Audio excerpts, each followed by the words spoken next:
A blustery November morning, 1811. The cliffs of Lyme Regis, a jagged spine of gray stone on England's southern coast, are weeping shale and mud. The air is thick with the scent of salt, wet rock, and the ever-present threat of collapse. This is the Blue Lias, a treacherous library of deep time, where each landslide turns a new page, revealing stories written in bone. For the wealthy tourists who visit this seaside town, it is a place for bracing walks and picturesque views. But for a 12-year-old girl named Mary Anning, it is a place of work. It is her family's only hope for survival.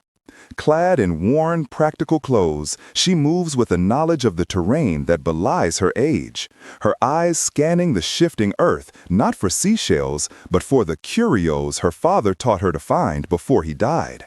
The coiled ammonites and bullet-shaped belemnites that could be sold for a few precious shillings. This morning, however, is different. Her brother Joseph had found something extraordinary a year prior. A 4-foot-long skull, reptilian and yet utterly alien, with a menacingly long snout and teeth like daggers. It was sold for a handsome sum, but it was incomplete. A head without a body. For months, Mary has been obsessed, returning to the same stretch of cliff between Lyme and Charmouth, convinced the rest of the creature was still entombed. The local quarrymen mocked her obsession. The gentry saw a poor girl grubbing in the dirt. But Mary possessed something they lacked, a unique combination of relentless patience and a brilliant, self-taught understanding of anatomy. She knew the language of the stones, and today, the stones were about to speak. Her hammer, a simple tool against the immense weight of geological time, strikes something that doesn't ring like stone. It's a dull, hollow thud. Carefully, she begins to chip away the surrounding matrix. A rib emerges, then another, curving in a perfect, massive arc.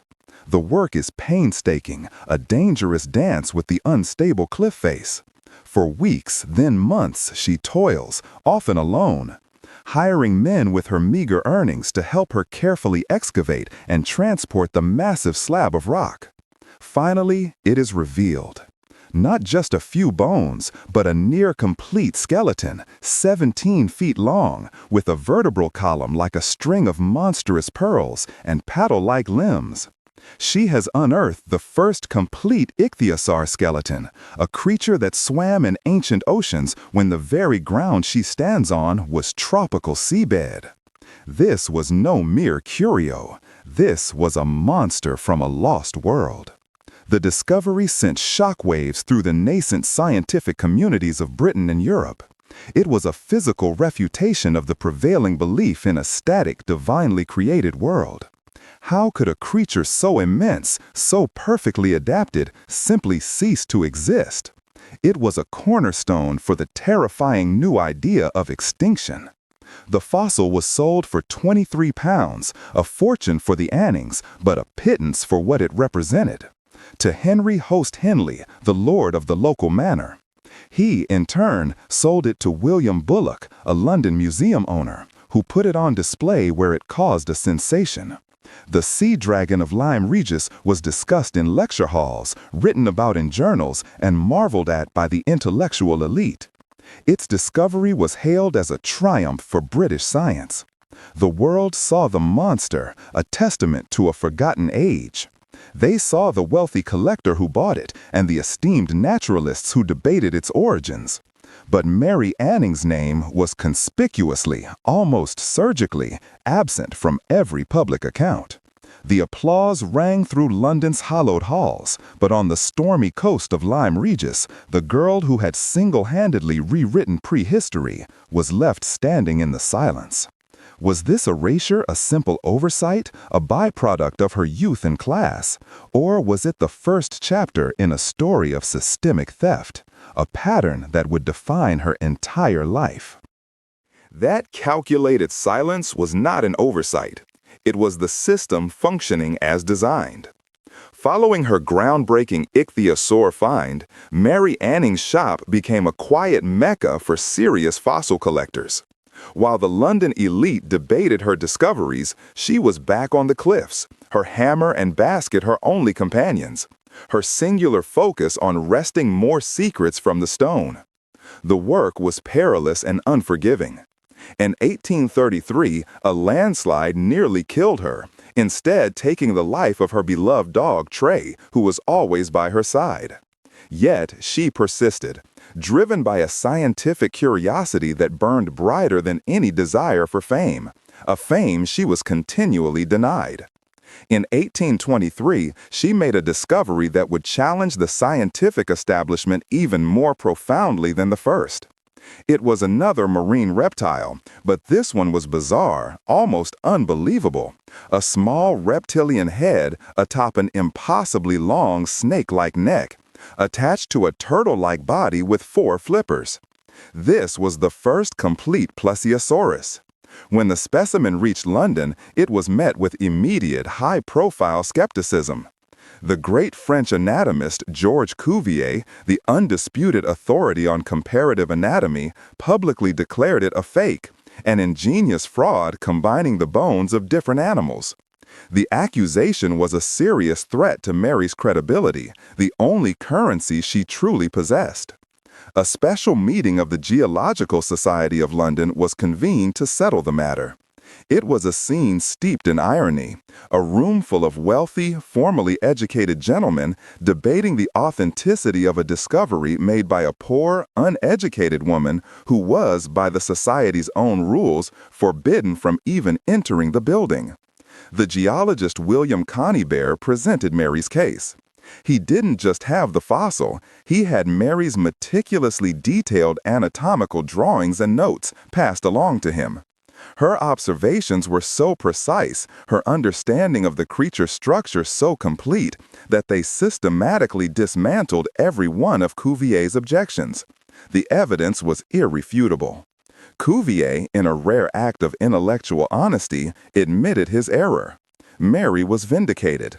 But in the official minutes and subsequent publications, her role as the discoverer and the intellectual force who proved its authenticity was minimized to a passing mention.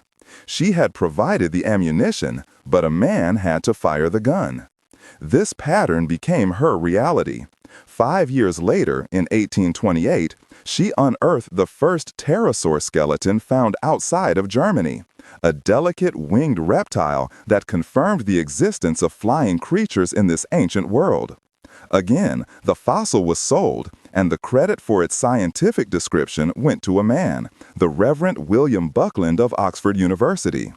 We have the evidence of this erasure in their own words. Archival letters from Buckland, from Gideon Nantel, and from Adam Sedgwick are filled with praise for her. They write seeking her expert opinion, asking her to identify fragments they cannot make sense of. They call her a sharp-eyed maiden and acknowledge her geological skill. Yet, when it came time for publication in the hallowed pages of academic journals, the official record of scientific history, her name was systematically omitted from academic papers. She was the source, the wellspring of discovery, but her name could not appear as an author. Authorship was a credential, a mark of a gentleman scholar, and Mary Anning was neither. She was barred from the institutions that would validate her work. The prestigious Geological Society of London, the very body that debated her finds, explicitly barred women from membership until 1904, more than half a century after her death. These were not just social clubs, they were the gatekeepers of scientific legitimacy. By excluding her, they relegated her to the status of a mere collector, a laborer, while the men who bought her fossils became celebrated scientists. She was forced to watch as others built their entire careers on the foundation she laid, while she struggled to afford rent and food, selling common ammonites to tourists to make ends meet. The monster she unearthed forced the world to confront the immense timescale of Earth's history and the reality of extinction. Yet the woman who provided the undeniable physical proof was being systematically made extinct from the historical record herself. How does science advance when its most brilliant practitioners are silenced? And what truths are lost when the evidence is celebrated but the discoverer is buried? The systematic erasure of her name could not, however, erase the seismic impact of her work. Despite the academic doors that remained bolted and a credit that was perpetually stolen, Mary Anning's fossils and, more importantly, her intellect continued to reshape our understanding of life's deep history. She was far more than a lucky fossil hunter. She was a pioneering scientific thinker who made intellectual leaps her male contemporaries were slow to grasp. Her true genius is most evident not in the giant skeletons, but in the subtle, brilliant observations that brought the ancient world to life. She was the first to discover and correctly identify coprolites, fossilized feces. It sounds mundane, but this was a revolutionary insight. By dissecting these bizarre stones, as they were known, she could determine the diet of the ichthyosaurs, finding fish scales and small bones within them. For the first time, someone was not just describing an ancient animal, but reconstructing an ancient food web. She was doing the work of a paleoecologist a century before the field even had a name. Similarly, she noticed that belemnite fossils were often found with a strange dark chamber containing a dried ink-like substance. She hypothesized it was a fossilized ink sac, just like those found in modern squid and cuttlefish. A visiting friend, the artist Elizabeth Philpott, helped her revive the fossilized ink with water, and they used it to draw illustrations of the very creatures it came from, a direct, tangible link between the deep past and the present. These were not the actions of a mere collector. This was scientific inquiry of the highest order, observation, hypothesis, and experimentation. Yet these intellectual contributions were, like her discoveries, absorbed into the work of men like William Buckland, who formally published on coprolites and belemnite ink sacs, giving Mary only a passing acknowledgement in his footnotes. The injustice was not lost on everyone. Her childhood friend, the geologist Henry de la Becche, was deeply troubled by her financial struggles and lack of recognition. In 1830, he painted a vibrant, stunningly detailed watercolor, Doria Antiquior, meaning a more ancient Dorset. It was the very first pictorial representation of a prehistoric ecosystem based directly on fossil evidence, evidence exclusively supplied by Mary's finds. The scene teems with life, ichthyosaurs chasing plesiosaurs, pterosaurs soaring overhead. He had prints made of the painting and sold them, giving the proceeds directly to Mary to help her survive. It was a profound act of friendship and a public validation of her world-building discoveries, but it was still a substitute for the formal credit she deserved. It was charity, not a citation. In her final years, as she battled breast cancer, the Geological Society, in a move that was both a quiet admission of guilt and another profound irony, granted her a small annuity, funded by donations from its members, to help with her expenses. They respected her enough to support her in private, but still refused to recognize her as a peer in public. Mary Anning died in 1847, at the age of 47, in relative obscurity and poverty. Her genius had been mined like the fossils from her cliffs, her intellectual labor extracted and polished by a system that saw her gender and class as disqualifying defects. But truth, like a fossil, can only be buried for so long.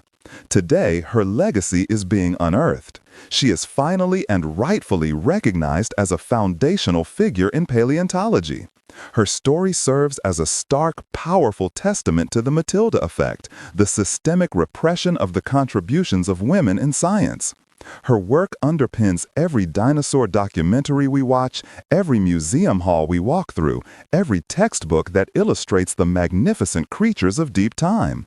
The question, then, is not just about giving one woman her due. It is about confronting a history that has consistently decided whose name to remember and whose to bury. Mary Anning's story forces us to look at the foundations of our knowledge and ask a crucial question: how many other giants of science are still waiting to be unearthed?